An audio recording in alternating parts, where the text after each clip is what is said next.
Hello and welcome back to the Movies Made Us Do It. Me and Matt are back. How are you, Matt? I'm pretty good, sir. How are you? I'm alright. I've seen two okay movies. One elevated massively by its direction and acting. Oh, okay. The other one not so much. But yeah, they're both fine. Do you want to kick us off? Sure, I'll kick us off. Let's go with the Bikeriders. The Bikeriders. This was the well, I was saying to you off air before we started. This felt like this movie was gonna be the big one, right? It was like all the stars. It was filmed in that kind of we're going for Oscar kind of way. And then it just kind of fizzled out. I mean, it's got a phenomenal cast. It's got Austin tremendous. Butler, Comer, Tom Hardy, Michael Shannon, Boyd Holbrook. Norman Reedus, Happy Anderson. It's a really great cast. Jeff Nichols directing. So it's not bad. It's got Jeff Nichols previously did Mud and Midnight Special. Yes. So it's got that sort of it's got a bit of pedigree about it, let's say. Absolutely. It's based on a book by I think it's Danny Lyons is the author of the book, right? Who literally followed the gang. Yeah, the you don't say gang. I can say gang from club, safely. I don't like it when you say gang. I can say gang from the safety of my house in Bristol. Yeah. So yeah, it's a photo book from '67 by Danny Lyon, and basically he followed the motorcycle club around and you almost said it then. Sorry, you almost said it then. I did. I know. I did. It's just your brain just sort of says, doesn't it? It's like, no, don't do it. So it's the movie's sort of done mostly from Jodie Comer's point of view. Really, it's mostly from her interviews. Right. So she explains that she got a call from a friend and she goes to sort of give her friend asked for money, so she goes to this biker bar in the in the sort of early, I think it's the early 50s when it starts. So it's the late 50s, when it starts, and she goes into this place, and it's just obviously there's just these rowdy bikers everywhere, and she hates it, and she's like looking down on all of the the people, and Johnny, played by Tom Hardy, he's the boss, he's the club leader, and he sort of comes over and says, "You're not going to get hurt here. Everything's cool," and she's like all bolshy, and she's like, "Of course I'm not. I don't care." Like blah blah blah, and she's she's really dismissive, and she's about to get up and leave when she sees Benny, Austin Butler's character, who's the James Dean free boy, delinquent type who's played. Even the trailer was kind of setting up that they really wanted him as a James Dean type. You really got that from the trailer. So James Dean in this movie it's ridiculous. And of course she's immediately smitten by him, and he drives her home, despite the fact that she's got a boyfriend who's like living with her, and he drops her off, turns the bike round, and then just sits outside of her house. And the boyfriend comes home and sees him. It's like he's really pissed off. He's like, "What's going on?" And he basically gets pissed off with this, and he just leaves her. So from there, you get this sort of story that goes in and out of sort of different people talking, but it's mostly Jodie Comer's character of Kathy, who is she's kind of the she's the sort of mouthpiece, and you're mostly sort of seeing it from her. She explains the characters, and she talks about what they did, and it's like Cockroach who wants to be you find out later that he wants to be a cop, and he's always loved the bikes, and Johnny is like the only one that actually works. He's like a truck driver, and And you see that she explains that they were either veterans or mostly people that sort of came from something that they weren't accepted, or they were they're just delinquents really, or just sort of outcasts that sort of have come together because of their love of bikes. And as the movie goes on, the club becomes more, as it gets towards the sort of the late 60s and 70s. The younger ones come in and they're bringing in the drugs, and they're bringing in the gun running, and they're bringing in and that's when the late 60s 70s period is when those because they're the Vandals, and the Vandals apparently still exist, and they're one of the, I think, the four main American, well, all over the world now, but four big, you've got the Hells Angels, the Vandals, I think it's the Banditos, I think, which are from Texas originally. I can't remember what the fourth one is, but they're they most of them sort of started off as a sort of a haven for sort of outcasts and people that, sure, after coming back from the war, still wanted that male camaraderie that they weren't finding anywhere else. Yeah. To what they became as the sort of an actual, well, for the want of a better word, organized crime. Yeah, gang. Let's say the organized crime that it became, and you sort of get you do get that sort of overall thing. You've got the young kid that sort of comes in and wants to be.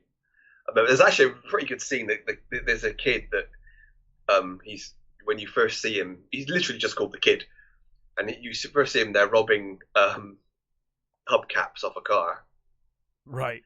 And the club mass ride past, and they're all he's just completely taken in. He sees them go past, it's like, that's what I want to be. So he makes his own thing, and I mean, you don't see it, it's not fully explained, but you just have a little bits with him when he turns up, and you see his home life, and then he turns up and he asks, he wants to join. He says, "Oh, we've got our own clubs, we've got our own bikes and stuff like that," And I'm going to spoil it slightly, this scene, but because I really like this scene, it was so good. He comes into the clubhouse and he goes straight up to John. He's like, "We want to join," and he's like, and he looks at them, he says "No," and he's like, "Look," he said, "we built our own bikes from scratch. We didn't just buy them. We know our way around bikes." Yeah. He said, "Just come and look at our bikes." So he goes outside and he looks at their bikes. They've got cool bikes, and he looks at me. He says, "Okay, just you though," and he says, "Yeah, fine, whatever." And he says, "No, fuck off." He says, "What?" He says, You wanted to join. You all wanted to join, but you wanted to ditch your mates. Yeah, exactly. Yeah. He's like, no, we're not about that. And he pulls a knife on him, and it's like that's sets up I love that little dynamic of the older guys. That's what the older guys were about, and these new guys are like, no, I'll fucking stab you because you said one thing, I could do it, and they can't. It's like, no, he doesn't get the camaraderie, the brotherhood thing, and I really like that. It's I think the sad thing about the movie is it doesn't really have a sort of a really good core story. Sure. Because it's sort of these little. Well, I guess it's the product of someone just following a gang around. And that's fine. It's like a slice of their life, I guess. But yeah, it doesn't necessarily lean towards it, having a central plot or direction other than a gang rides around and does gang things. It's really nicely made. The performances are really good. Yeah, I'm sure. I mean, the cast Jodie Comer is fantastic. Yeah. She's so good as Kathy, and because it dips in and out of different times. So you get sort of Kathy talking in the late 60s, and then you get her talking in the 70s when it appears she's not with them anymore. That she's no longer with Benny, and you get a different sort of feel. And Austin Butler he doesn't get a lot to do other than look really pretty and fight a bit, and show that he's a bit of a psycho at times. Yeah. Which is kind of I'd like to have had a little more. I mean, clearly they show you that everything he does is for the club. He lives for the club. He lives for bikes, and pretty much nothing else. And his character does say at one point, I don't ask anything from anybody, and I don't expect them to expect anything from me. And it's so. That kind of tells you everything you need to know about his character, really. Yeah. But it would have been nice to have sort of seen a little bit more for him to do. Tom Hardy's great in his role as this, guy who's kind of increasingly out of step with his own club as time goes on. He's still trying to keep what it is, and there's an incident with Kathy's character in the sort of when the new guys are coming in that it's a really horrible scene, and your heart goes in your mouth when you're watching it. And he sort of it's like he try not to spoil anything, but his response is a bit sort of, it's just part of the gang, isn't it? It's just part of the club, and it's like you think, oh, he's not seeing what's happening properly. He's not, Sure. And it's that sort of stuff is done quite well, but you don't get enough of it. And Michael Shannon is criminally underused. He has this one brilliant sort of monologue where they're having like they're sort of sat around the fire and they're drinking and eating and stuff, and he's talking about wanting to join up for Vietnam and being rejected as even though he sort of passed all the tests, they rejected him as an undesirable. Right. And it's like he gives he does it, this beautiful speech. Like what starts off as kind of funny and jokey sort of becomes really sad and tragic, and it's like that. He gets like that moment of the shine, but then he's in the background for the rest of the movie, which is, and I'm sure it was probably hard to give them all, a bit of depth to their characters. Yeah, and stuff. It's always. I think it's a real skill with ensemble movies. Mm-hmm. Yeah, I think we said this about a lot of movies, but it might have been better as a TV show. Yeah, with Kathy's character being the sort of, the rounding of each episode. She introduces, she comes in each episode and talks about thing, and she says, oh, and then this happened in like a certain year, and then you see what happened in that episode, and I think that would have been better because it would have given it more time to breathe. Yeah. But it's really pretty. I mean, I totally wanted to get my bike fixed and go out for a ride afterwards. It's if you like bikes and you're you're interested in that sort of Hell's Angel type culture, I think it will. There's a lot for you here. There's a great sort of character studies mixed in, even though they don't have a lot to do. It's a very enjoyable movie. It's just not. I think if you're not really interested in any of that, I think you will probably be bored. Because I guess there's not enough overall characterization to keep you with them. It's more of about watching for the sort of, I guess, for the lifestyle and the the overall thing of how the gang, oh Christ, see I'm doing it, of how the club become what it became, sort of thing. Sure. Even if they don't go into enough detail about it, it's sort of quite. Sometimes it's quite blasé with the details, like, oh, this happened, and you're like, oh, well, maybe that should have been explored a little better. Yeah. And rounded out by them. but overall, I thoroughly enjoyed it. I think it's a really nice, well made movie, and with some really good performances. Yeah, I mean the cast is stunning, and Yes. the trailer. I mean, it looked really well shot. So Oh, yeah, it's beautiful. yeah. The shots of them, like driving through. I think it's Nevada, or is it Nevada? No, it's Chicago, aren't they? So it's Chicago. The shots of them, driving on mass and stuff is beautiful. There's some really lovely, you know, shots of the scenery and the bikes.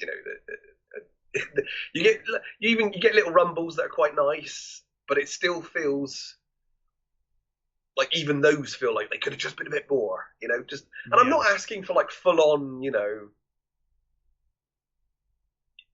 mass brawls and all that sort of stuff. I'm not sort of asking for that, but just a little bit more meat to the bones. I think there's just something that was missing. I think. Sure. But I think I would recommend it, but especially if you like bikes and that sort of late 50s, early 60s culture. Yeah. Which is nicely visualized. They all look the part. They all look really great, and it's got a fucking killer soundtrack. It's got some great classic rock and roll and some great blues stuff in it, and it's really good. The soundtrack is really wonderful. So yeah, I would recommend it to anybody who really likes that sort of thing. But I think if you don't care about that, then you're probably better off not watching it. Really. Yeah. Fair enough. Well, it's definitely on my radar. It's one I want to watch, so I'm sure I'll get to it at some point. Yes, I still don't understand the voice Tom Hardy was going for. He chooses some very weird vocal. He does have some. He makes some decisions, doesn't he? Yeah. Yeah. Yeah. Who knows? So anyway, I saw MaXXXine. Oh damn it! You've seen it before I did, bastard. MaXXXine. Yeah, I won't spoil it. Don't worry. I was careful. In fact, I was watching it thinking, I'm sure. See, I watched two movies, and I was certain this was the one you would have watched. And it turned out you watched the other one. This is the one I've been waiting for all year, and I haven't seen it yet. Well, I will obviously not spoil. So, see the previous two. Yeah. So obviously we started with X, and then we had the prequel of Pearl. This is a sequel to X. Picking up in 1985, Los Angeles, and Maxine Minx basically is going in for a movie audition, and she's kind of being questioned by the directors and the director and the producers, saying like, well, you're a porn star, like what are you doing here? And she's kind of saying, well, I want to be famous. I have a need to be a megastar, and I've realized porn will only get me so far. So I want to become a leading lady. And they're very dismissive of her and just like, oh god, this porn star's coming in and going to try and act now. But she delivers an incredible performance, like immediately. Her performance is great. So the director's like, hey, you're hired. You got the job. You got the role. It's a role in a horror sequel. So it's the Puritan 2. Oh, it's Puritan, isn't it? Yes. So the Puritan was a massive hit film, controversial. The church hate it. All of that kind of stuff. It's the 80s. It's the Satanic Panic. It's all of that stuff. Meanwhile, there is a spate of murders going on in Los Angeles by someone called the Night Stalker. The news have dubbed them the Night Stalker. Well, it's the real serial killer the Night Stalker was. Yes.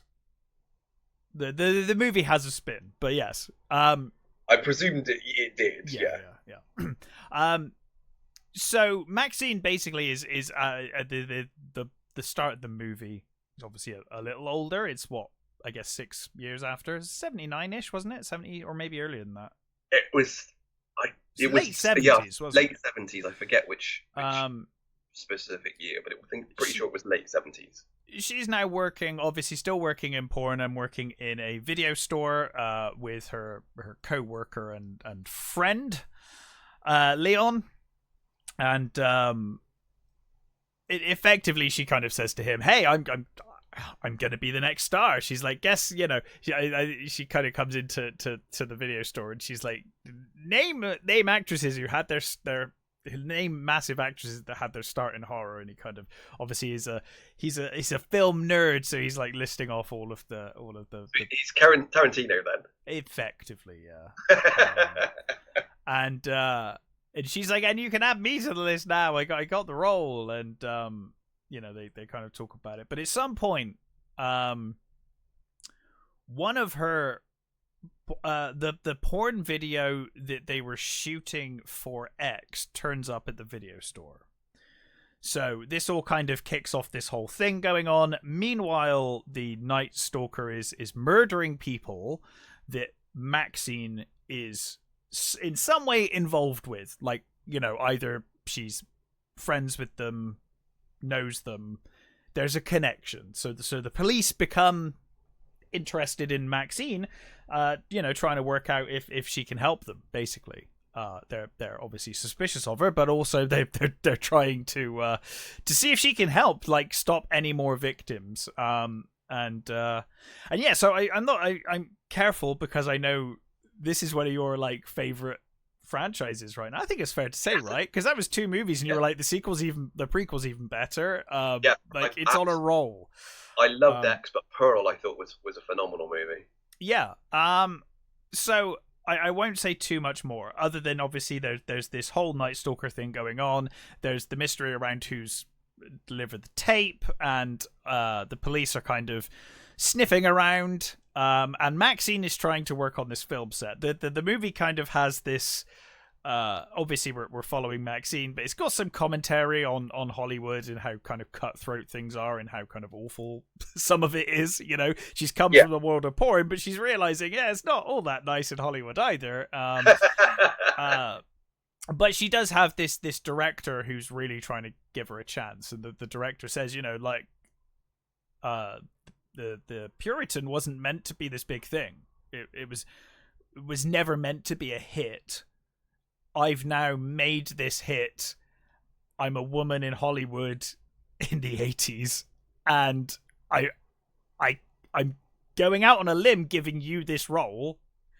Don't fuck it up because, like, I've got a lot riding on it, you know. So there's that going on as well, and there is, you know, there's the cop at one point the cop who's particularly bitter about MaXXXine at one point is, you know, he kind of he has a moment where he's like, I wanted to be an actor, you know, he kind of. Well, isn't that the everyone in Hollywood? Yeah. Yeah, that's everybody started out as an actor, but it became exactly. So they're all else. Failed actors and whatnot. So it kind of works on both levels. I thought this movie was really fun. I think it's like there's nothing wrong with it. Right. So this sounds like a negative, but it's not. It's a very kind of straightforward plot slashery movie that's just so elevated by the cast and the direction. You know what I mean? Like the cast are the acting superb, the cast are superb, and the direction, much like with the previous movies, some of those shots are fantastic. You know, so yeah, I loved it. I had a really good time. It's a straightforward enough. You know, there's no real kind of. I didn't think there was any particular surprises in the plot. But I guess once you've seen it, we can kind of go a bit more in depth. Yeah. I really enjoyed it though. I had a blast. It was great. Mia Goth, amazing as always. Particularly enjoyed Kevin Bacon turning up. He's great. Yeah, I really, really enjoyed it. I'm being very careful not to spoil this movie for you, because I think you will enjoy it. I'm curious to see what you make of it when you've seen it. So we'll, I guess, come back to this. I have once you've had a chance. A number of reviewers that were very disappointed that they've all. The number of them that loved Pearl and X have said it does not live up to those two movies. I'm not sure it lives up to those, but I'm gonna wait and see what you think. I enjoyed my time with it. I thought it was fine. Okay, cool. I thought it was good. I'm not as like blown away by the franchise as you are, though. So I'm way more curious about. This is why I was like, "There's no way that you haven't seen this movie." I was sure it would be this movie and not the one we're going to cover in a bit. I was sure you would have seen this one. So we'll wait, and once you've seen it, we'll come back and we'll have a bit more of an in-depth discussion. But in brief, I thought it was really fun. I think the direction and the acting elevates a relatively straightforward plot. Nothing wrong with that, though. I really enjoyed it. So yeah. I think that it's the thing with this. I think the franchise is that the first one was kind of sold as like a slasher movie, and it's not until at least towards the end of the movie. Well, this one's kind of like, I mean, there is a killer in it. Yeah, but again, it's not much of a slasher movie. I wouldn't say. Like, there are murders in it, and there is gore in it, but yeah, I thought it was much more than that. It was just kind of watching MaXXXine trying to fit into the Hollywood machine, and that kind of stuff was more interesting to me because MaXXXine's kind of a certain way, and it's interesting having her now transitioning into this situation. Well, I think that's what's interesting about her character is that she's basically like she's twinned with Pearl. Her character is very much, I mean, obviously this the fact they're played by the same person, but they're both. Well, Pearl sees so much of MaXXXine in her. Obviously, not just visually, but just like everything. She's like the attitude and the way it is, and maybe it's because of the times. Yeah. That MaXXXine. Also, I guess MaXXXine isn't quite as mad as Pearl is. No. So there's that. At least MaXXXine has that going for her. Yeah. And so I do love that whole. I think Mia Goth and Ty West, wrote them. I think it started off as the Ty West thing, but I think when Mia Goth got hold of it, it became more about her, and she helped develop the characters to what they became, and I think that it shows that she's got a real handle on what this character is, because she's it's kind of her creation, really. Yeah. So I'm still hopeful. Oh no, I will be surprised if you're like, oh, it's terrible. Like I enjoyed it. I think you'll enjoy it. I don't know if it'll live up to your love of the first two, but it's by no means a bad movie. I think it's exceptionally well shot, and again, the cast are just superb. So the cast really elevates it as well. I think Ty West has got better as he's gone along, I think. Yeah, absolutely, and I really like he clearly has a passion for these movies. I mean, he's made 3 in a row now, right? So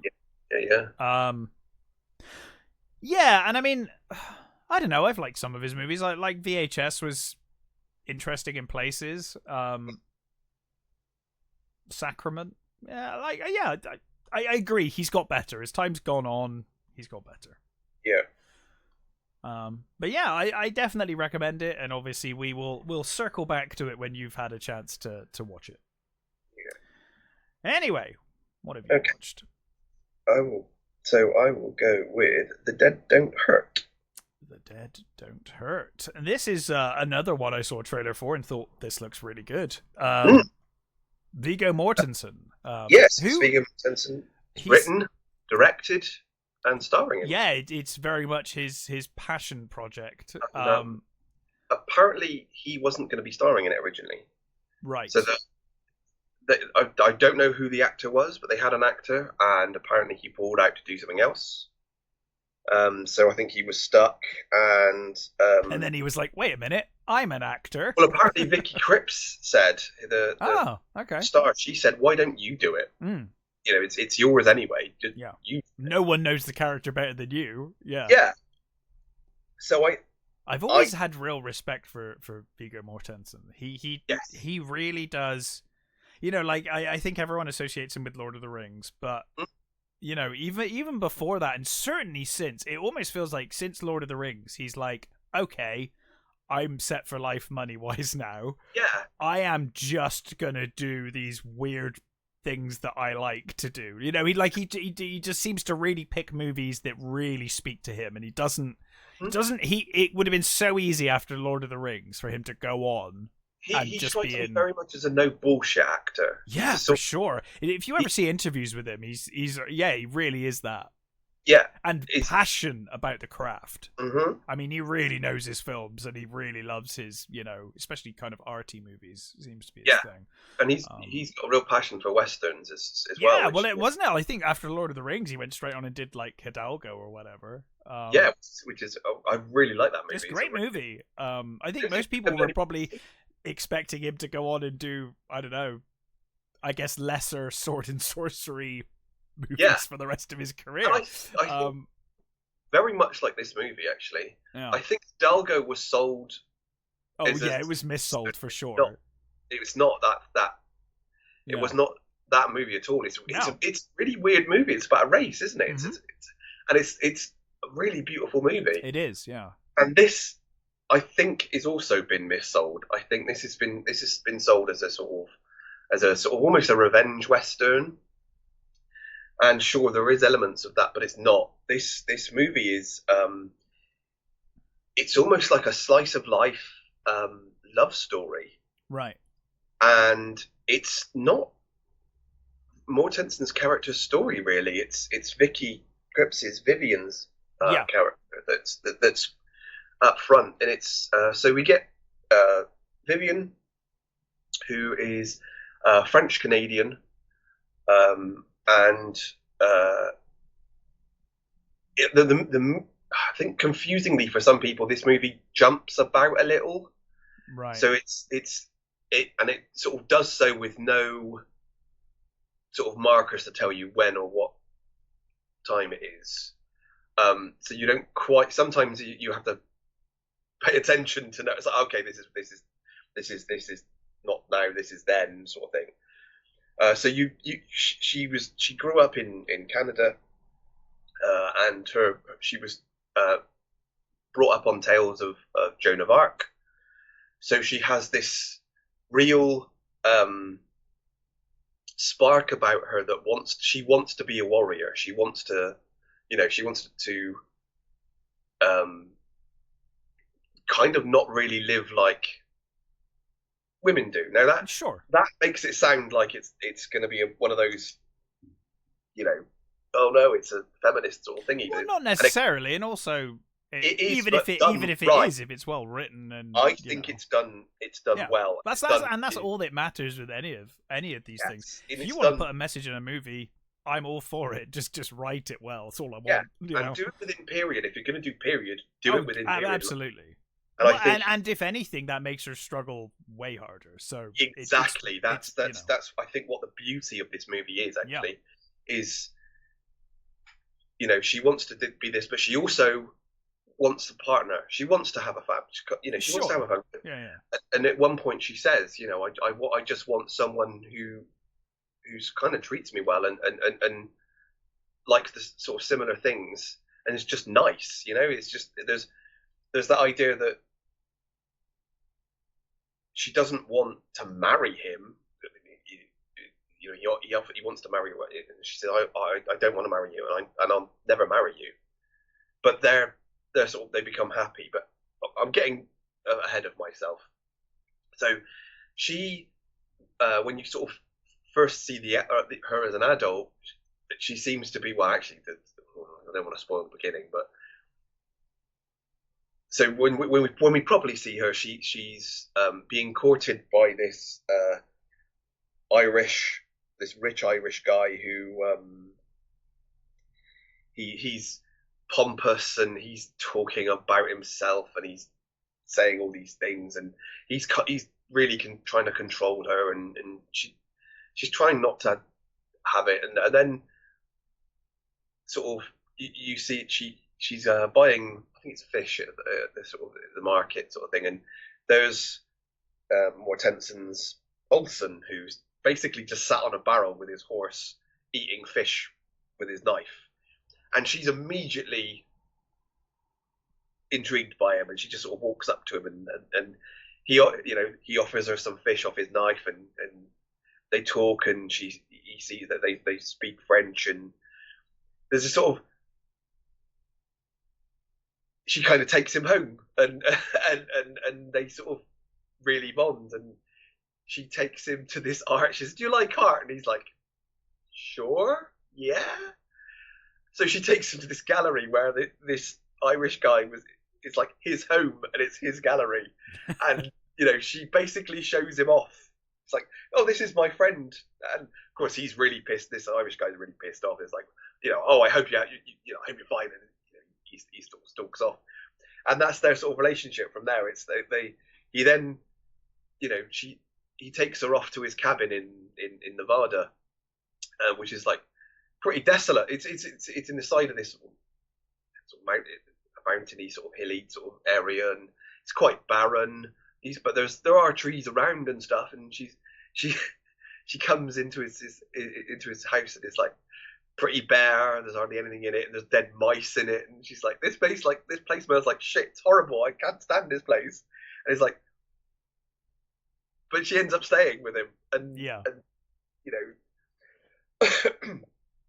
and it's got a great cast list. So you've got Danny Houston, who's the mayor, who's obviously fucking a wrong one.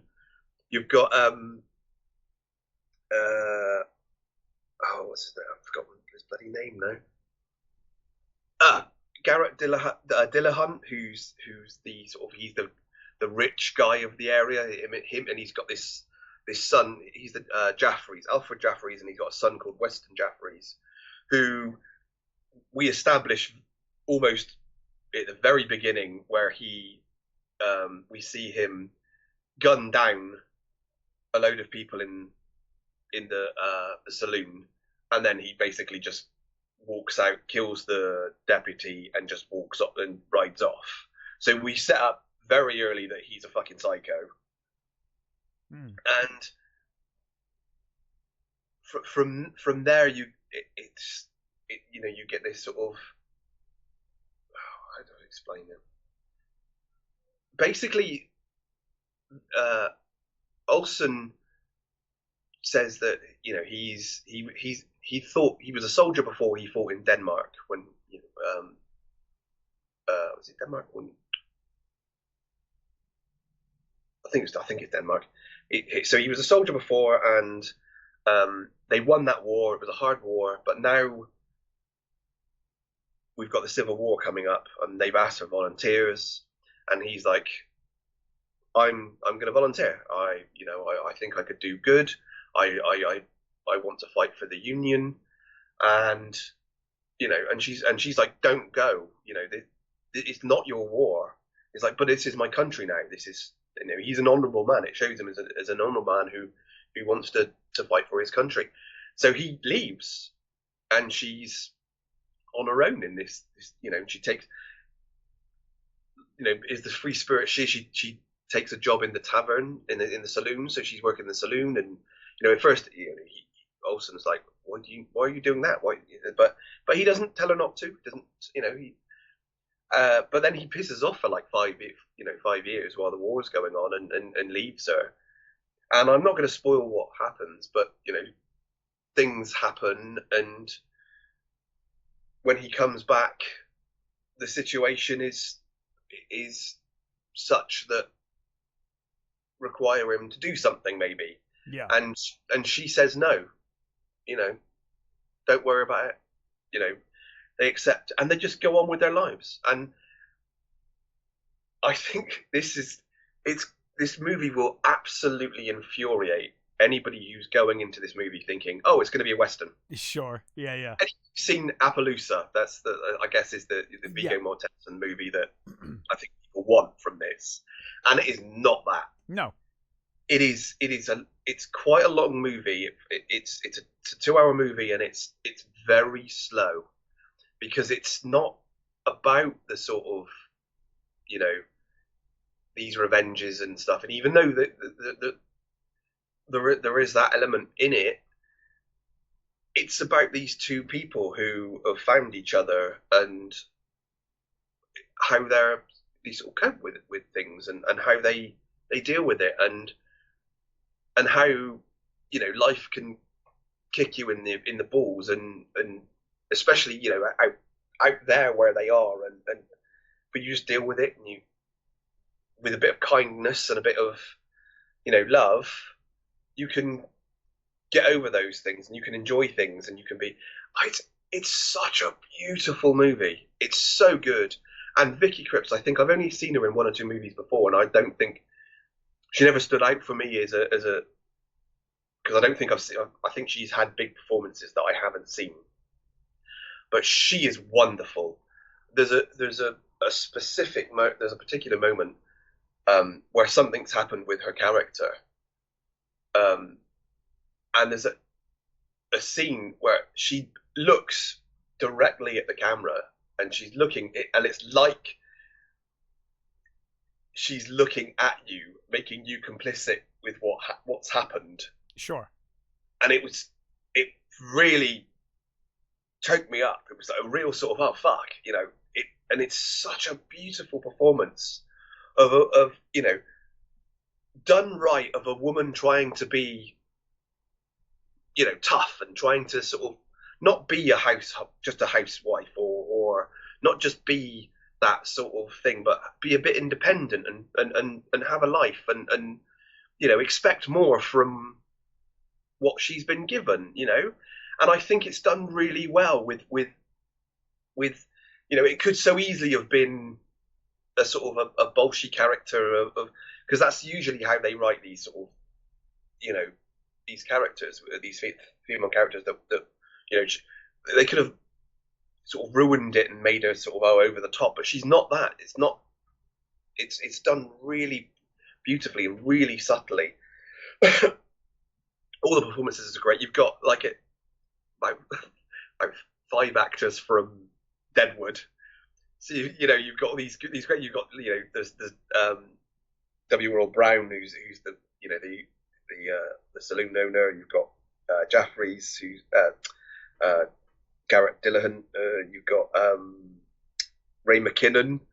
You just got these really cool sort of characters that are, you know, sort of staples of this sort of movie, and they're just done really well. They're just, but it's such a sort of quiet, and I mean, I will say it feels long at times, because it's so sort of, that's kind of what it's about. It's not about bombast and big old gun fights, and it's so far away from that sort of movie. And I think it will completely disappoint anybody who's going in expecting that, because it is so not that movie. It's this, as I said, it's a beautiful slice of life movie about these two wonderful characters, and it's, I so want people to see it, but I think so many people just make sure that you go in with the right. Yeah, you really have to sort of go in expecting a love story, really, a sort of a love story of two immigrants, because he's, you know, he's I want to say, it's not Dutch, is it? It's I'm going to say Dutch because I can't remember, but he's there, and she's, you know, French Canadian, so it's, you know, they already have this sort of, you know, outsider quality about them, yeah, that sort of works for them, and it's just I absolutely adored it. I thought it was a beautifully done, especially Vicky Krieps, who I will now seek out. I will, you know, see her other performances, because she has this wonderful sort of like there's just quiet strength about her character, and she just deals with it and gets on with it, and it's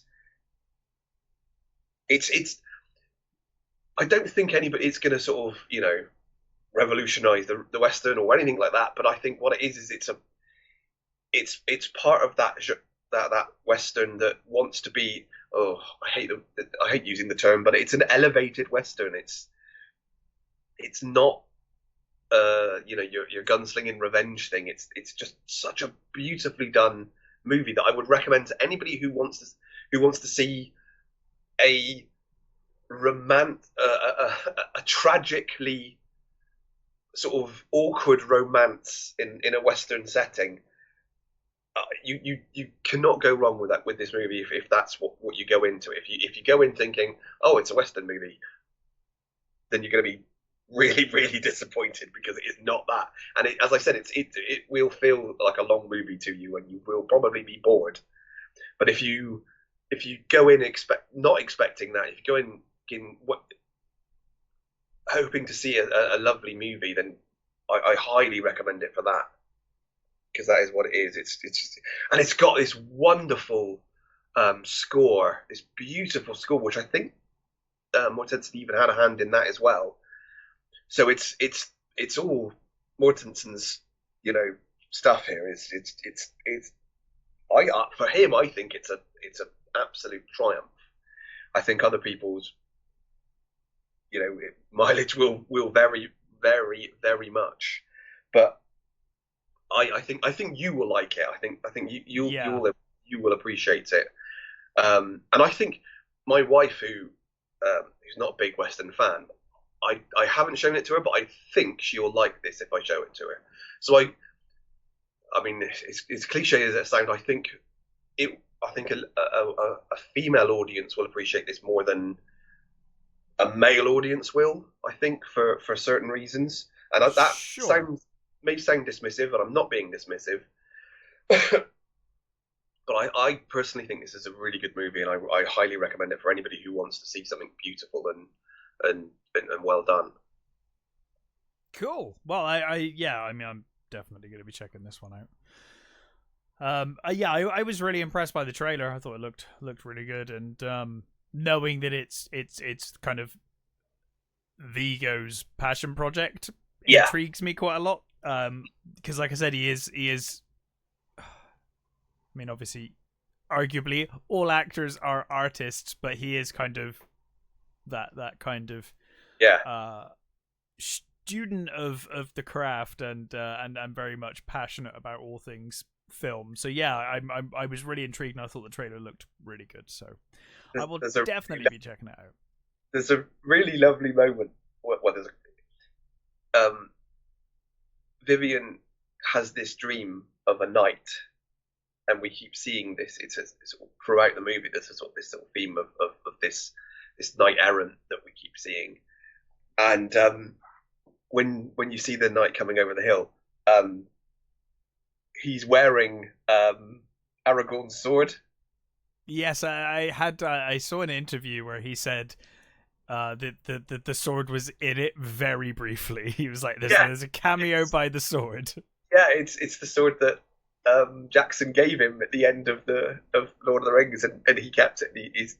He's got this knight wearing it, and it's like you see the handle like on the sword immediately. You're like, oh my god, it's Arundel. I can't remember.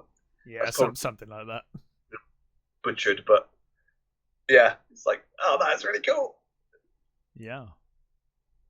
Cool. Well, I will definitely be checking out this movie as soon as possible. Shall we talk about Arcadian?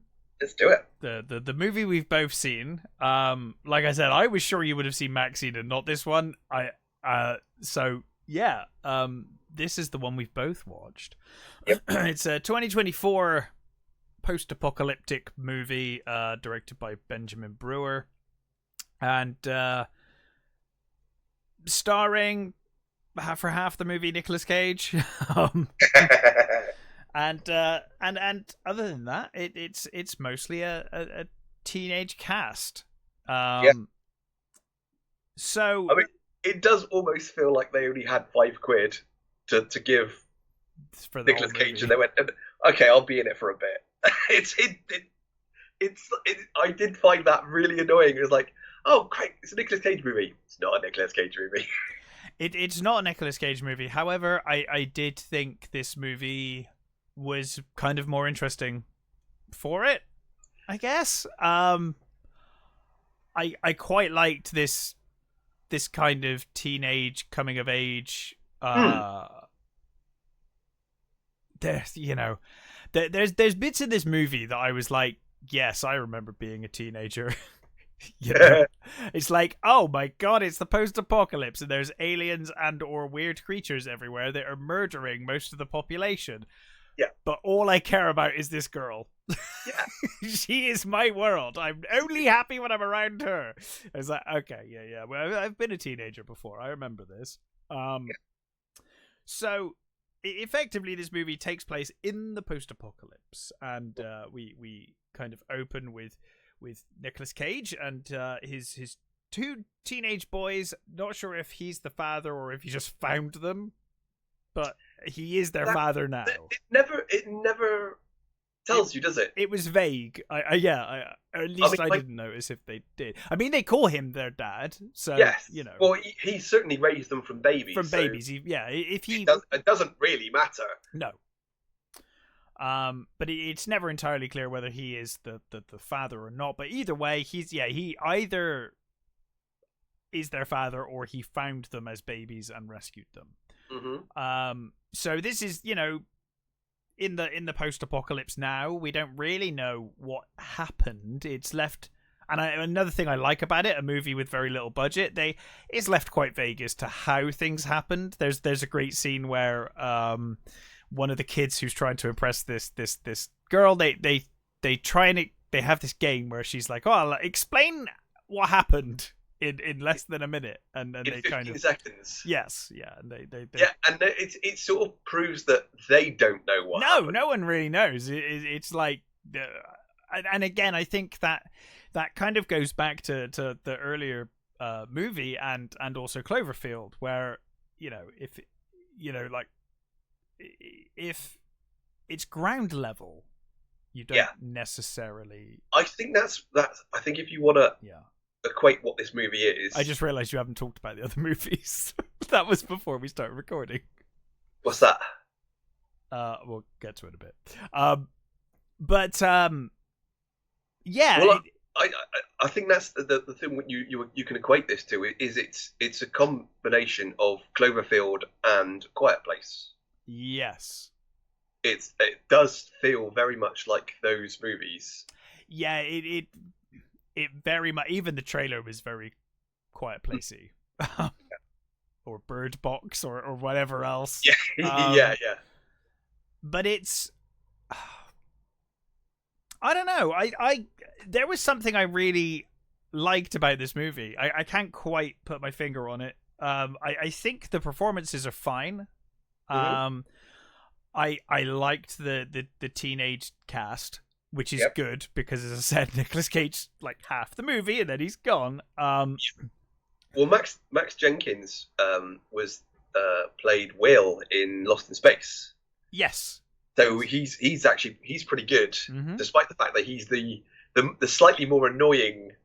He does it well though. He's showing some range. That's here, the thing. He is quite. You completely believe his character because you know what he's doing, and then you've got Joseph, played by Jaden Martell, who's the clever one. He's the one that's thinking. He's the one that actually wants. He's the one that seems to be thinking of the future. He wants to improve things. He's trying to change things. Maxwell Jenkins just wants to have sex. Yeah. But the thing is, he is the more unlikable, right? Maxwell Jenkins' character. He's a dick in places. Mm-hmm. But you totally see why. He's a teenager. He's coming of age. He's hormonal as fuck, and he's met a girl who's shown him some interest, and he's like, there can't be too many opportunities in the post-apocalypse for one. I mean, I think he says the valley that they live in, there's like 5 or 6 farms. There's not that many sort of people around that are left. And there's a moment where they're fighting, and it's like completely believable as brothers. Oh, absolutely. Yes, I was going to say that the relationship between the two brothers, totally believable. Mm-hmm. Totally believable. That was me and my brother used to fight like that all the time. Yeah, exactly. That's the thing I think I really got from this movie when I was watching it. It's like, no, I remember being a teenager. I remember fighting with my brother like this. I remember that, that relationship and those characters are very believable. And I think that is to the strength of this movie, where Nicolas Cage does disappear, but I think it's not like. I think we've done it a bit of a disservice by saying he's only in it for a bit, because he is only in it for a bit. But I've seen movies where they have the star for 5 seconds and they're just chucked in and gone. It is key to the plot that he is taken out of the story. Yeah, because the whole point is these kids trying to make it on their own and trying to make do. It's now, basically the father's taken out of the picture. And they now have to, use everything that he's taught them to survive and to keep him alive. Yeah, and certainly in the case of Maxwell Jenkins' character, it's like, well, all of those lessons that you didn't listen to from your dad, you better start doing those things now. It's time to start doing those things. So yeah, I can see the parallels with A Quiet Place. In this case, it's sunlight. They're like vampires. The monsters, they only come out at night. They're scared of light. Not sure if they're injured by light, but they're certainly they shy away from it. That's the thing. I don't think they're. I guess they're underground, right? They're like burrowers, so maybe they're sensitive to light. I guess more than anything. I would describe the creatures as like a horrible combination of sloths. In that sort of stringy, gross way that sloths can be, when sloths are full of moss and and manky. Yeah, they have that about them, and sort of moles, and they have these faces, which the director says he based the faces, or he based the creatures on Goofy. I can see that now you've said it. Yeah, it's got this sort of weird elongated snout full of teeth and. I will say, but flat teeth, not like sharp pointy teeth. It's like horrible sort of flat teeth. I will say they are gross. Yeah, so I was gonna say they're very careful with how they shoot them, which is good. Because the CG is not great in places. It's obviously low budget. Really. However, I loved the design of these monsters. Yeah, they're horrible. They're really horrible, and I really like the way they move and some of the weird things they do, like the bit with the finger that just happens. It's like that's is really my favourite cool. Scene where the Joseph's asleep, and one of them gets his arm through one of the windows, and I love the way it unfolded. Yeah, and then sort of came out, and then you see his claw. They can grow their claws. Mm-hmm. Yeah, and it's just getting closer and closer to the sleeping boy, and I thought that was a great. That was scene. Awesome. There are some really gross and awesome shots that I think it's almost like, especially towards the end where you see the gore and things happen. It's like, oh man, I wish you had a bit more budget, because the shot itself is great. It's just that you didn't have the budget to quite pull off the scene visual. With the mother. Yes, that particular scene, because that is gross. That is grim as hell. And it's only let down by the budget, because the shot's great. The shot is perfect. It's just that they clearly didn't have the budget to quite pull off the CG and stuff. But yeah, I really love the design.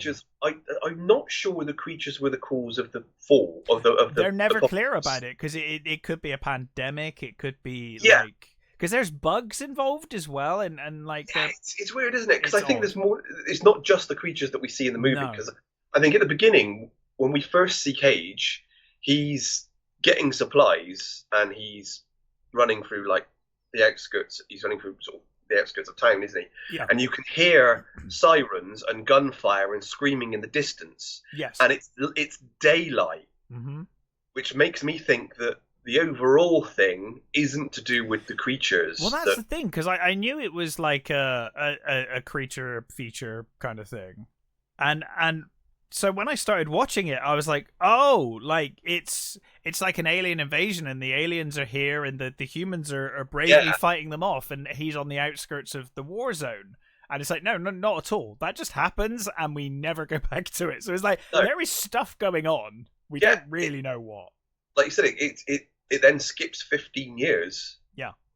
And as you said, with those with the two playing that game. They don't know what fucking happened. So yeah, I like that though. I like that it's kind of vague, and like if if the world goes to shit and communication breaks down fast enough, how would any person know what really started the? I always say that in movies where there's like some alien invasion, and then somehow our characters know everything. It's like, how would you know? Like, if aliens invaded right now, or something happened right now, and it took out the internet, we'd just be like, I have no idea how this started. I have no idea how this started. Like, I know that it's here, and and there would always be rumors as to what started it, but you wouldn't know. And I kind of like that about this movie, where it's like, yeah, they don't really know. Well, it's always sort of remind me of those, you hear stories from history when you've got like, peasants living in villages that have no idea that the Napoleonic Wars was going on. No. It's like, it's like, where have you been, like, for the last, like, 15 years or something? It's like, but there's a whole fucking war between France and fucking Germany and the rest of Europe going on over there. It's like, yeah, we don't care. We didn't come here. No. Never heard of it. And as weird as that sounds, that those things happen. It used to happen. Yeah. So yeah, there's a lot to like about this movie, I think. The shaky cam. I fucking hated it. The shaky cam and the darkness. The shaky cam in places was almost nauseous. When they were driving, I was like, oh god, I can't even fucking look at the screen. So the thing I liked, there's times when it worked for sure. I agree. So there were a couple of scenes where it was obvious, handheld sort of camera job, and it sort of moved around a bit, and it almost gave it like a documentary feel to it. Yeah, I like it when it's applied like that. Yeah, I agree. Yeah, it was like especially when there was a scene when the two boys are talking, and the camera's going between them, and it's like, oh, I like that because it's almost like, doesn't go quite focused properly at times, and it kind of worked for that. Yes, I agree. But then, when it was like you said, when they're driving and stuff, and it's like, no, don't. Oh god, this is awful. It started making me feel sick. I was like, I'm gonna have to look away when you're driving. It's kind of overused. Yeah, I think if they would have kept it to the subtlety of when they're just talking. And the intimate scenes it worked really well with. Yeah, for sure. But overall, it was horrible. Yeah. And the darkness thing again is a budget thing. Yeah, I see it a lot with low budget movies. I'm not going to hold it against it, and I do think that, in spite of the camera stuff, because that's really my main complaint with the movie. I think the plot's nothing incredible. It's generally about these kids coming of age in a horrible post-apocalypse where we're seeing the worst of mankind, and there's these outposts that refuse to help each other, or farms, I guess in this case. A couple times where I was like, scarce. There was a weird thing that I thought was, you've got these creatures that they're clearly burrowers, and they come up above ground at night. At night, yeah. And so the survivors they haven't considered digging under the ground of the house until the end of the movie. Like, it's been like 15 years. They hadn't even considered that. Yeah, which is kind of what makes me think that maybe they weren't the cause of the fall. Yeah, like they're like a byproduct, or they're. But maybe that's just me reading too much into it. I don't know.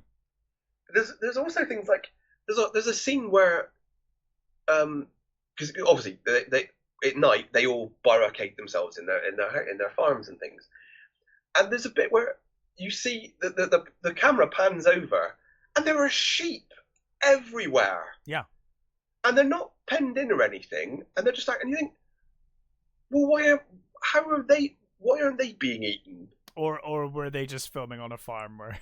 I mean, maybe clear the sheep out of the background, but I kind of like it. It makes things more interesting, or something. But it does make things a little more interesting when you're like, okay, they are just attacking humans, and you do have that moment where the kind of more scientific, smarter, nicer kid. Yeah, Joseph Scott. there's a moment in the movie where you're like, is he about to just be like, yeah, these creatures are just innocent creatures, and they've got, there's almost that conversation between the brothers where you're like, is this going in the it doesn't go in that direction, but there is a moment where you're like, is he going in the direction of these creatures are just quite innocent? And I did wonder if there's a script in the script, the initial story. There's more to that. Maybe there's and like budgetary reasons, they just cut it down, sort of thing. But I like the mystery that this movie he's got does. Sort of, drawings on his walls and guts in Tupperware. By the end. Yeah, he's really sort of the sort of mad scientist type. That's Well, he hasn't got a woman to distract him. He's got nothing better to do. Yeah. His woman is science. God damn it. Yes. I think I would recommend it to anybody who likes this sort of thing, but there is that caveat of it's not as good as those movies. Super low budget. And it's not as good as A Quiet Place. It's not, obviously it's not on that level. There's nothing like amazing in the plot that's going to be like, whoa, that's revolutionary. It's very basic plot. Overall. And if you're going in thinking it's a Nick Cage movie, you will be disappointed. It's not that. There's very little of the monsters.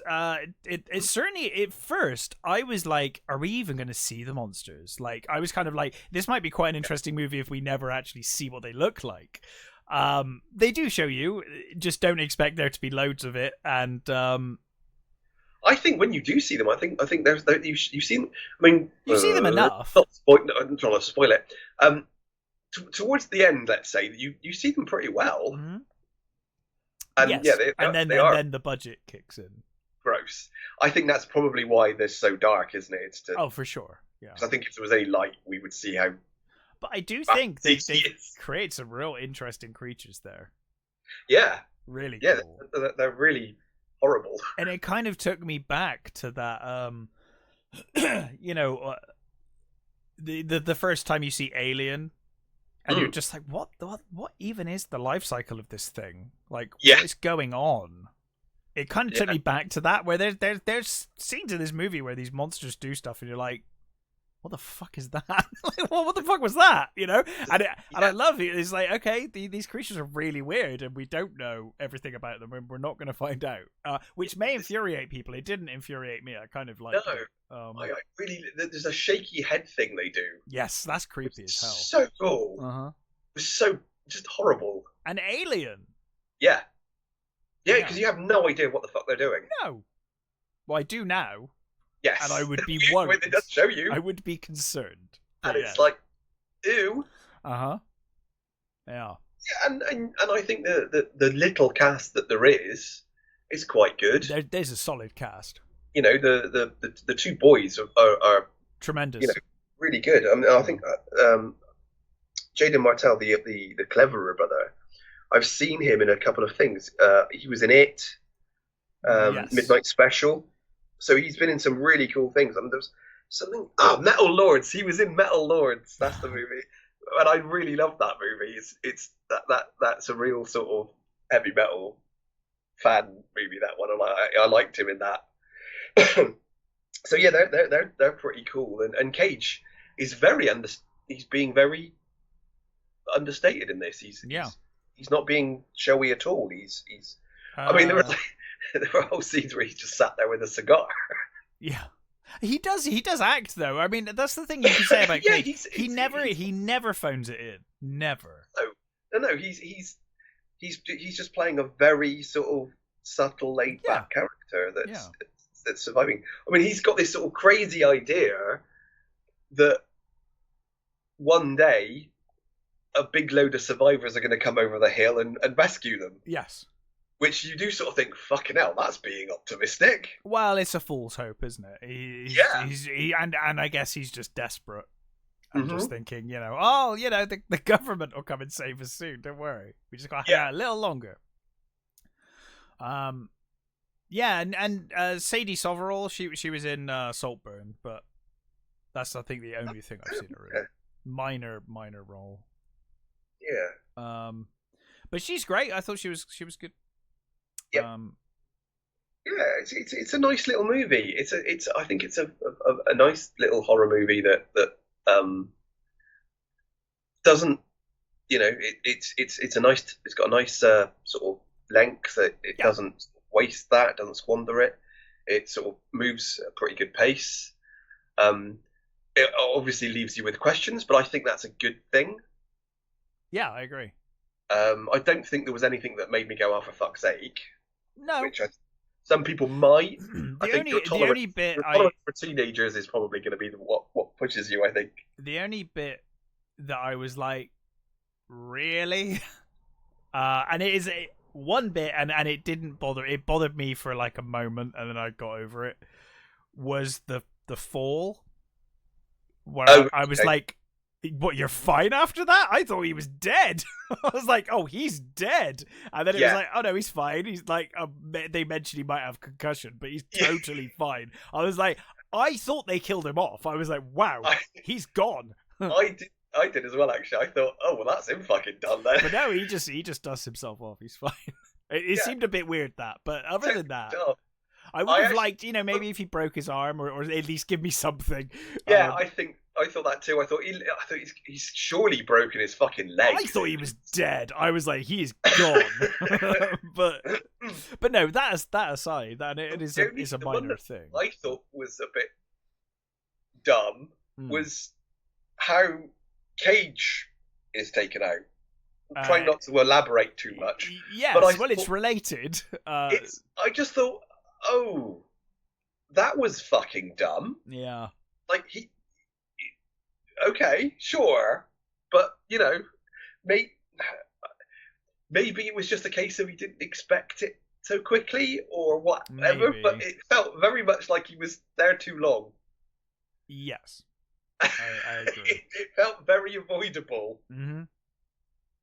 So that was the only thing that really annoyed me in the movie, but it was fine. Yeah. It did feel very much like, oh, we need this to happen, so this is how it happens. I think they probably could have dealt with that a little better, made it look less like he was an idiot. I think. Yes, I agree. I'm gonna recommend this, but I think most people will hate this. Yeah.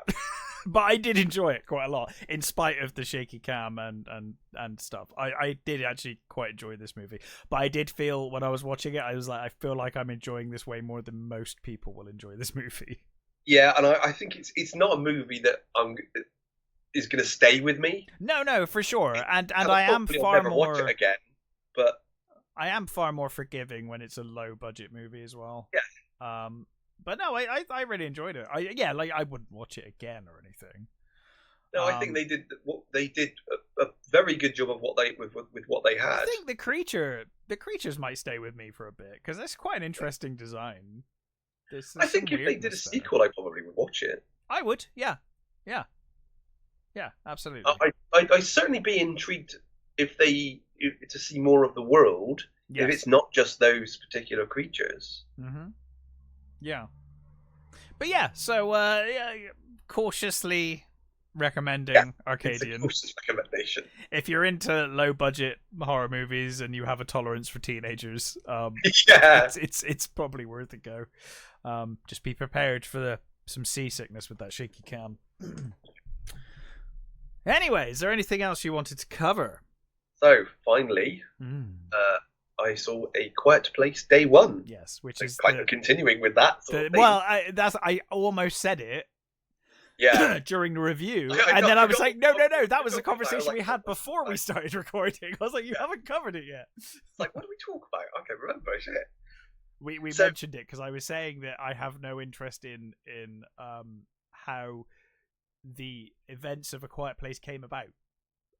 And I was saying that you saw a bit, and I like that was enough. I always find the outbreak bit the most boring part of those kind of movies, so I didn't a whole movie centered around it. I was like, nah, I'm sure it's fine, but it just doesn't quite do it for me. But anyway, tell us all about it. So I wasn't going to watch this movie, despite the fact that I love Quiet Place, even though it's got massive things wrong with it. I like Quiet Place. It was one of my favourite cinema experiences, and I really enjoyed it. Yeah. And I liked the second one. I think that it's not as good as the first one, but it's enjoyable enough. And I saw the trailers for this, and I thought, okay, meh, I don't think I'll bother. However, my wife I thought I'd bother. really Just see it. you know, I'm in no rush. Yeah, that's it. I think I would have probably caught it eventually, but my wife was like, no, I want to watch it. So I was like, okay, fine. It's not very often that my wife says, I want to watch a movie, you know, specifically. Yeah. I'm like, oh, okay, yeah, sure, why not then? So this time round, we're in New York City. Our main cast is Lupita Nyong'o, Joseph Quinn, with sort of appearances by Jamon Honsu, and we've got Alex Wolff as well. So it's directed by Michael Saranovsky, who previously did Pig. Yes. So that, I mean, yeah, film of the year. Pig was absolutely phenomenal movie, and his directing was great.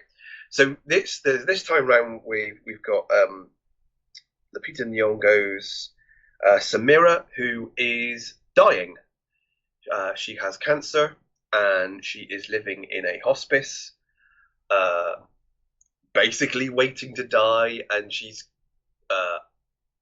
she was a writer, and she's writing poetry. She's writing that you're introduced to her character at a round sort of table, sort of, you know, a therapy session, and he says that the therapist, Ruben, played by Alex Wolff, says, "Oh, you've written a poem. Why don't you share it with the group?" And she's like, "I don't want to." He's like, "You know, go on." And then she then reads this poem as, "I hate this place. It's shit. Everything smells of shit. John walks around and his pants are full of shit." And he just it's like, "Oh, well, that was horrible." It's like, yep. So you set up her character is clearly sort of, you know, in the end, and kind of doesn't care anymore. And she has this cat who is her emotional support cat called Frodo, and basically the Ruben says to her, "Oh, tomorrow we're going into the city," and she's like, "Oh, we'll get pizza." It's like, "Okay, we'll go into the city. We've got." I think he lies about what it is they're going to see. I think he says they're going to see a movie or something, and when they get there, he takes them to this marionette show, and it's like, "Fucking puppets? Are you fucking kidding me?" And she's like really pissed off. He's like, "As long as we're getting pizza, I don't care." So this is like, I have done a few of those before. Yeah. Where I'm like, okay, as long as there's food, fine. I'll just focus on that. Get a pint and something to eat. Yeah. So while this is happening, we see in the audience is Jimon Honsu's character, who is the same character from the second movie. Yeah. So we established that you know he exists in here from this part, sort of thing. So while this show's going on, the performance affects her, and she leaves and she goes outside. And while she's outside and she's at the like a convenience store, shit starts happening. Sure. Crowds start moving, things start falling from the sky. You know, she goes back to the place, and they're like, "Okay, we're going back home. Something's happening. We don't know what it is yet, but we've got to get you all back to the thing." And she's like, "I want fucking pizza. I want pizza." She's like, that's all she's like living for right now is she wants her pizza. They get on the bus, and the bus ends up basically a big trunk of rock comes down and smashes next to the bus, and she ends up waking up. Some time has passed, and she's woken up inside the theater with a load of other people, and they already know to be quiet. Oh, it's like really quickly, like, "Oh, she's like, be quiet. don't say anything. Okay, I was like, right, How okay. did that? Yeah, I mean, I think I was saying before we started this that I always assumed with A Quiet Place, like, well, everyone in the city pretty much died because no one's going to figure that out No.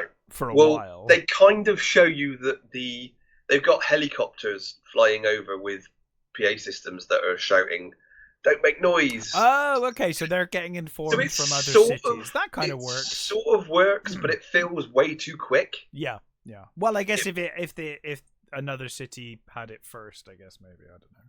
Possibly. Yeah.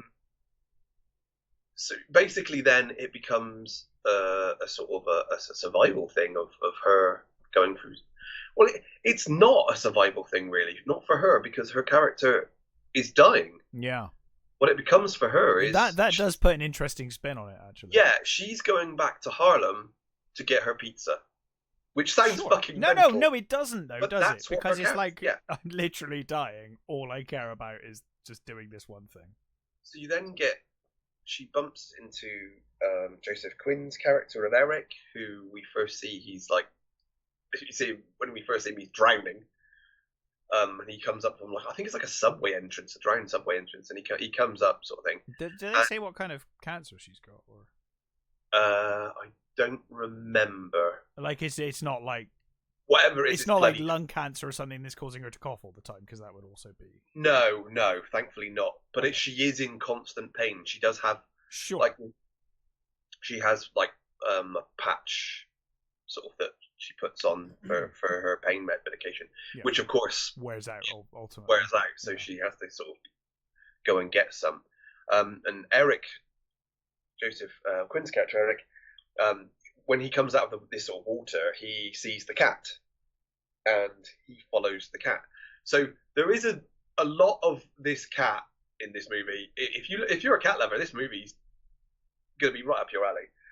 There's a lot of dumb shit that the cat does that you're like, fuck the cat, just fucking leave it. Well, it's a cat. I mean, exactly, it'll survive. It'll be fine, or it won't really. But stop doing. I had a cat for like 10 years of my life. A cat's gonna do what a cat's gonna do. Yeah.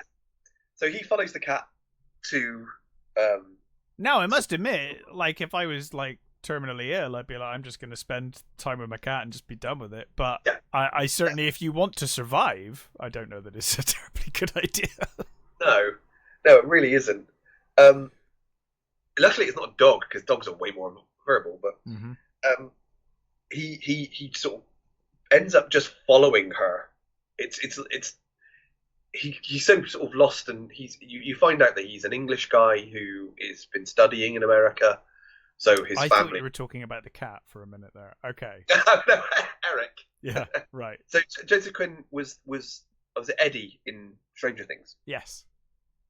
And I think he's going to be Johnny Storm in the new Fantastic Four movie. Oh, okay. Which I think is quite a good choice. I think that's who he's playing. I don't think he's playing Thing. I'm pretty sure he's Johnny Storm. But so she doesn't want him. She's like, "Fuck off, leave me alone." They get a PA sort of thing saying that get to the water, get to the docks. They'll sort of get you out, and you get to this. It's a beautifully done scene actually. They come around this corner, and there are some people walking along, and then it just becomes this street just full of people, and you're like, oh well, they're all fucked. It's just this massive stream of people walking towards the bloody docks, and she's, no, I'm not going there. I'm going this way. So she's the only one going sort of against the grain. And you do get this explanation as to why she's going home and why she's having pizza and why she wants pizza. So it's a sort of child thing that she has.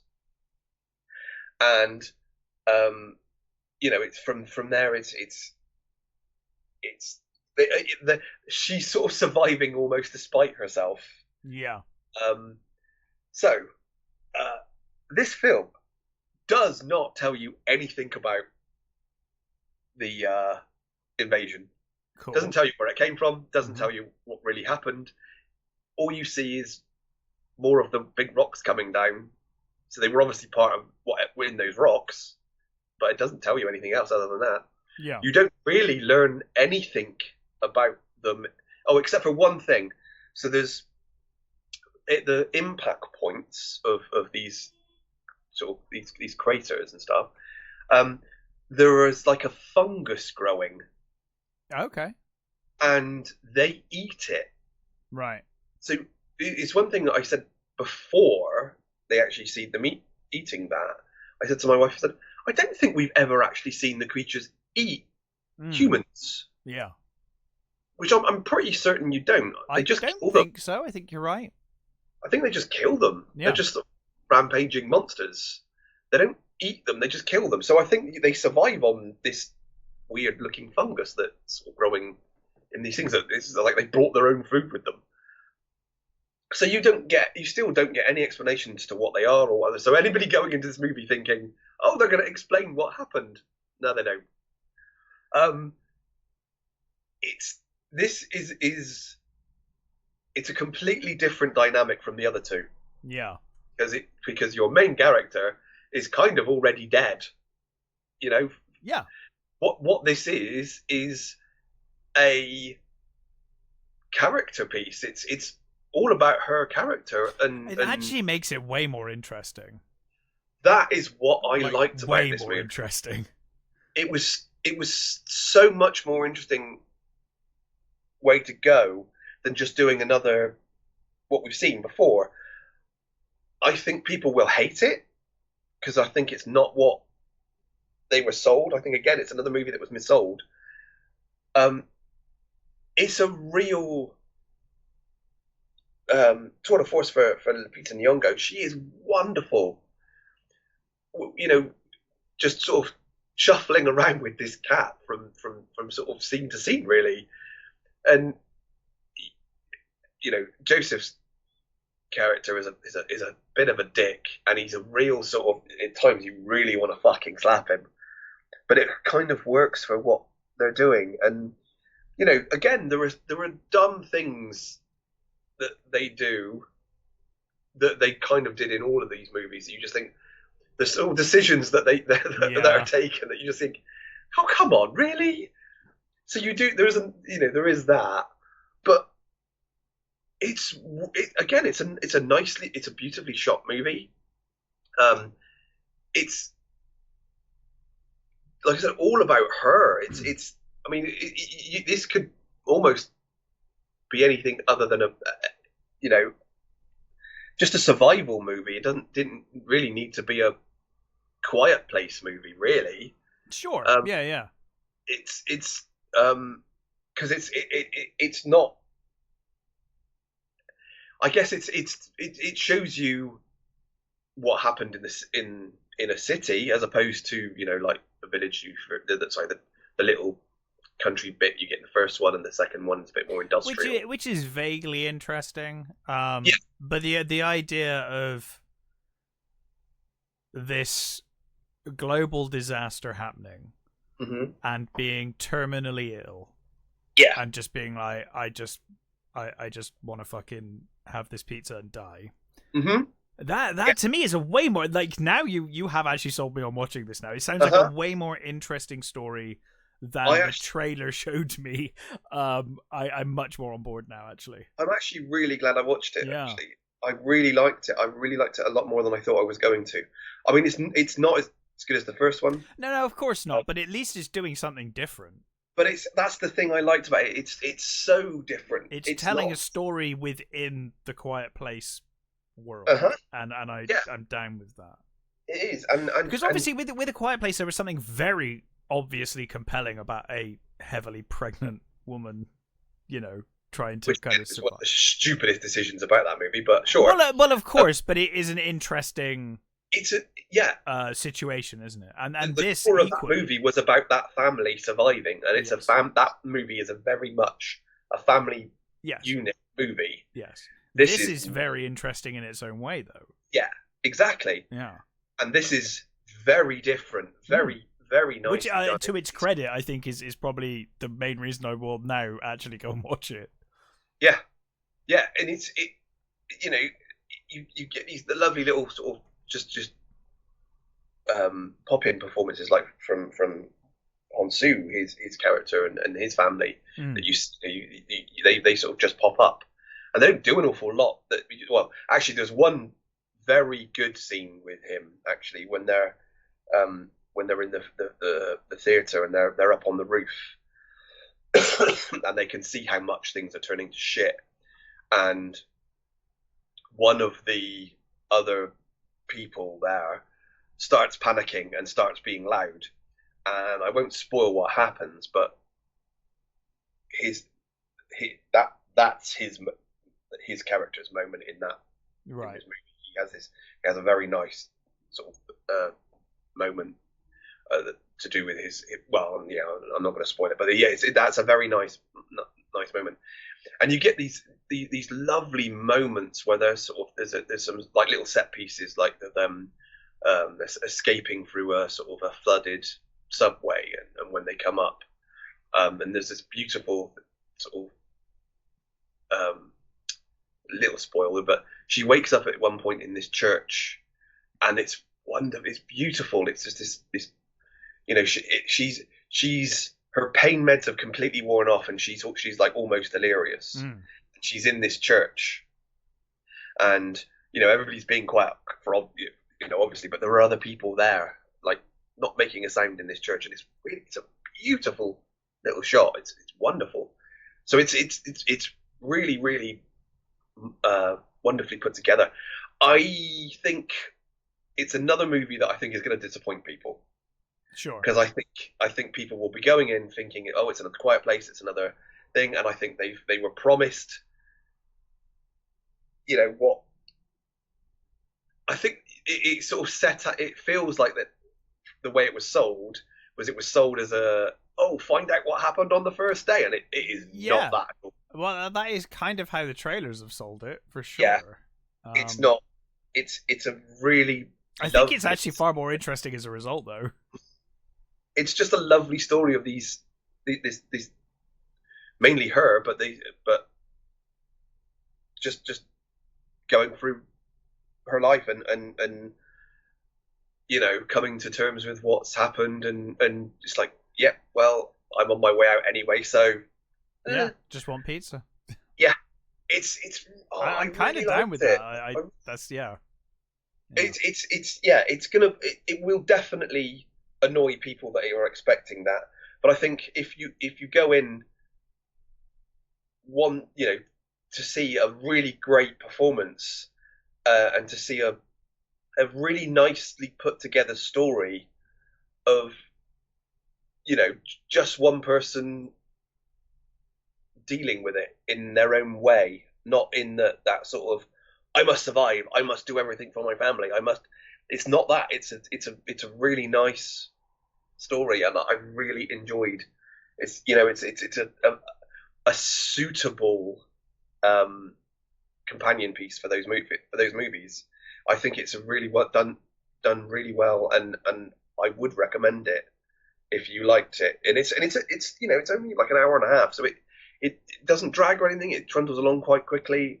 And again, there are dumb things that happen, and sometimes the stuff with the cat sometimes beggars belief. But other than that, I really liked it. Well, I will definitely be checking it out now. It sounds really interesting. So, I think that's all of the movies, right? Yes, it is all the movies. Is there anything else you wanted to cover? I don't think so. No? No news bits that I've... No, well, I mean, I guess, did we talk about Robert Downey Jr. since the last time? I guess I don't think we did, that's been announced. Fine. I hate multiverse stuff anyway. God, it's dumb. I hated multiverse back in the comics. I doubly hate it in movies. And the one frustration I have is that clearly it's not going to be actual Doctor Doom. We're not going to get proper Doc Doom, are we? We'll never have a proper Doc Doom ever. It's never going to happen. I've given up on it. I think the worst thing for me is this has actually been a waste for another actor. Mm-hmm. Some actor could have had... it could have been amazing. Yeah. Really good villain. Yeah. To have a real sort of...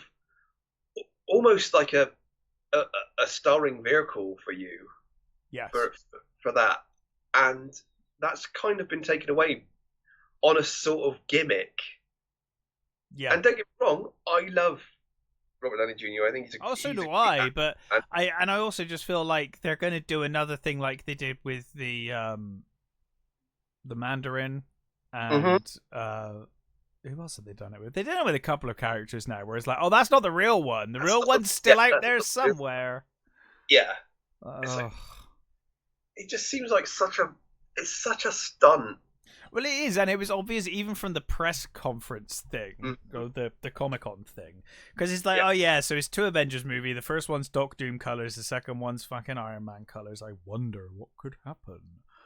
I could be wrong. I mean, I've no interest in seeing this crap anymore anyway, so I'm not going to watch it. But I hope it's good for those that are into that kind of thing. I think, I'm superheroed out, and the quality of Disney Marvel movies of late have been, well, certainly the last one I saw was probably, I think, Black Widow. I thought it was absolutely awful. So yeah, I have no interest, but I hope it's good for those that want it, and hopefully, hey, maybe they can turn it around. I always feel like as soon as you go to the multiverse, you're out of ideas and you're knackered. I'm intrigued to see how he'll play it. Sure, I will 100% look up some YouTube clips at some point. I will commit to that for sure. It just feels like such a waste. Yeah.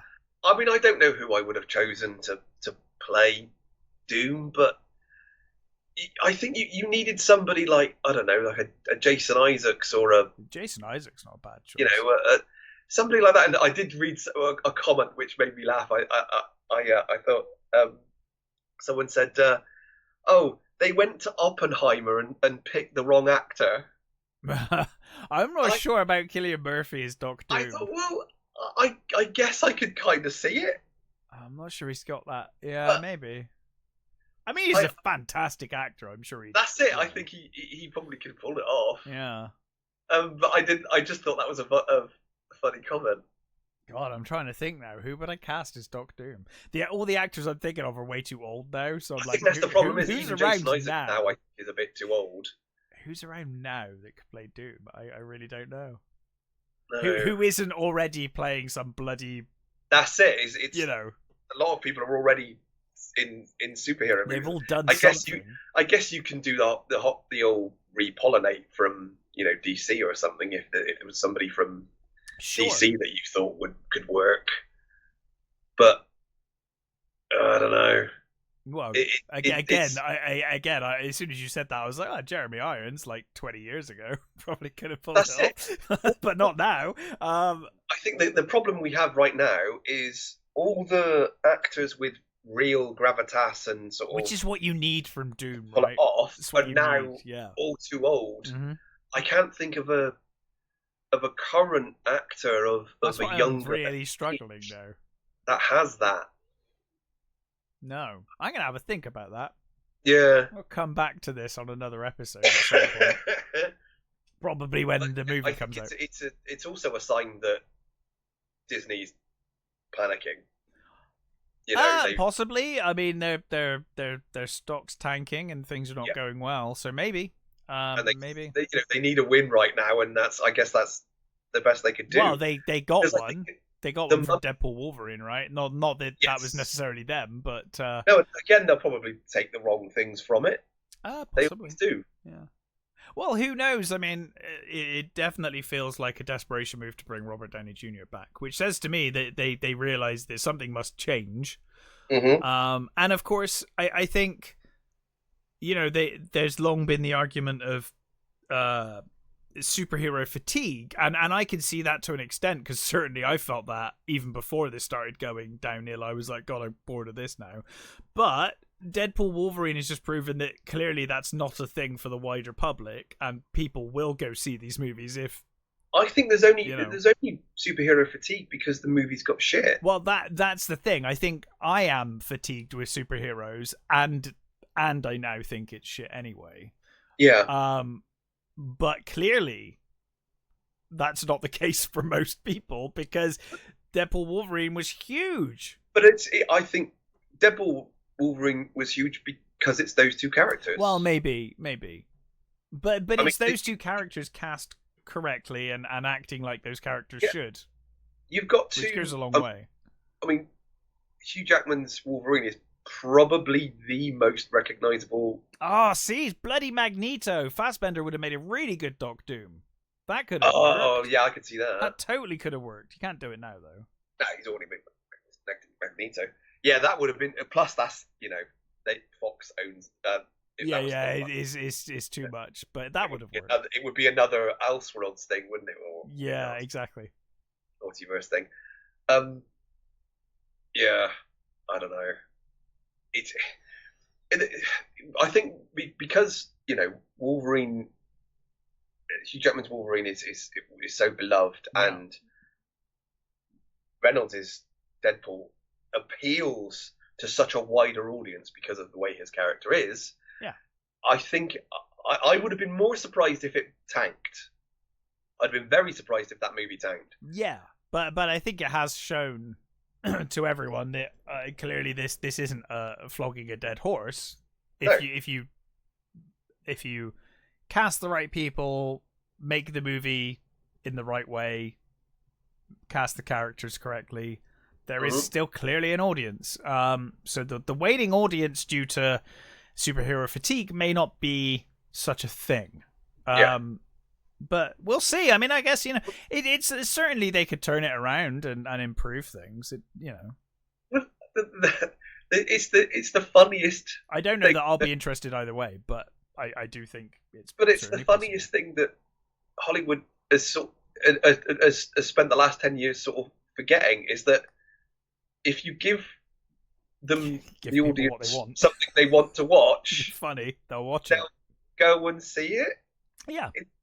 Yeah. I mean, sure. That has been the way Hollywood is operated. Sometimes the movie, even if it is giving you what people think they want, they might not go and see it, But in general, that's the way Hollywood has operated since its inception until about 10 years ago. So it's tried and tested. I don't know. It's all weird.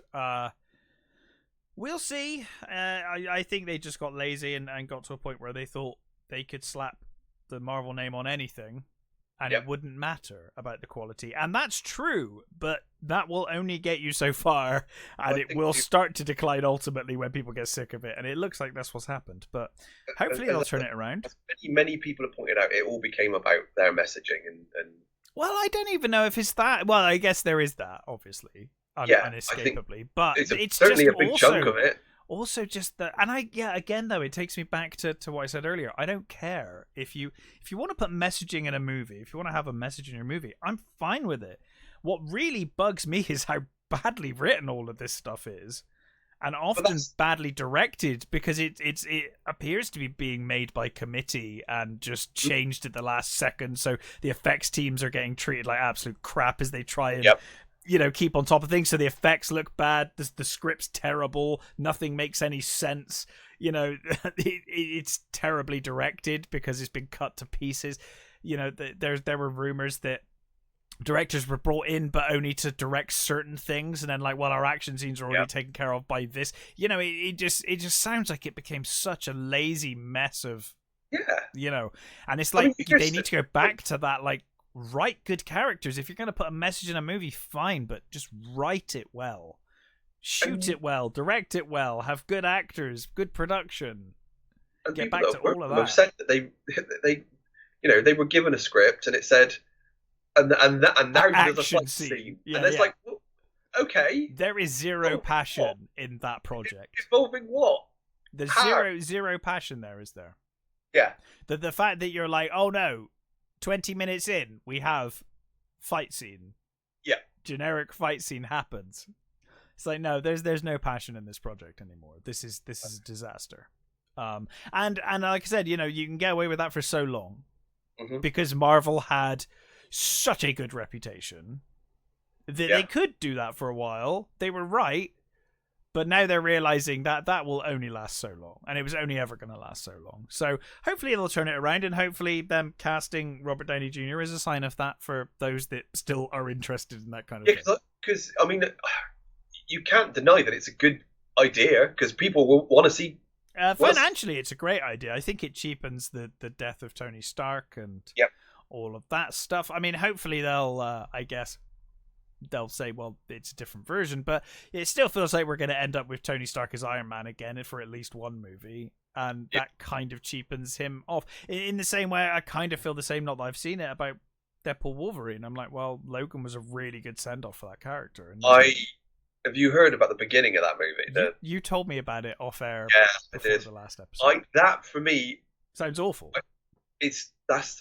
That's such a fucking disrespect for the trouble with that movie is I hate multiverse stuff anyway, unless it's a film that is written around the concept of multiverses.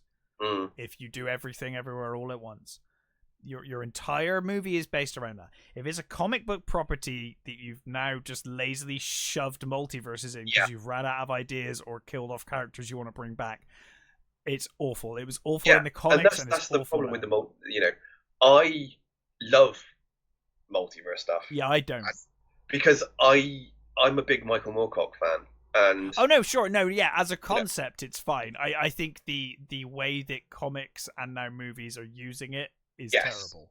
I agree though. It's become a crutch. Yes, it's become a and a get out of jail free card. Yeah, and I mean, I was very critical of Endgame because I was like, oh god, as soon as you do time travel, like you fucked up and you got time travel to fix it.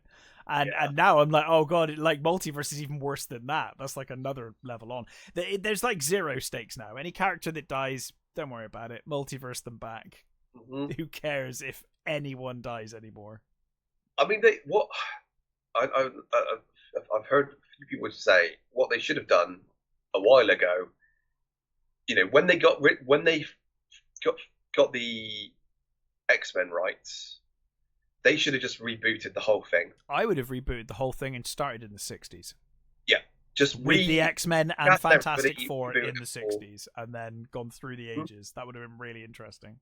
Yeah, but I mean, I know they've said that the Fantastic Four thing is going to be another world, and it's going to be a 60s set world. Yeah, so that's the problem. It'll be a 60s set world, and then they'll multiverse their way into the rest of the fucking universe by the end of the movie. Well, I think what's going to happen is I think Galactus is going to destroy their universe, and then they're going to end up in, ours, as it were, in quotes. But there you go. Well, it'll unfold as it unfolds, but it will indeed.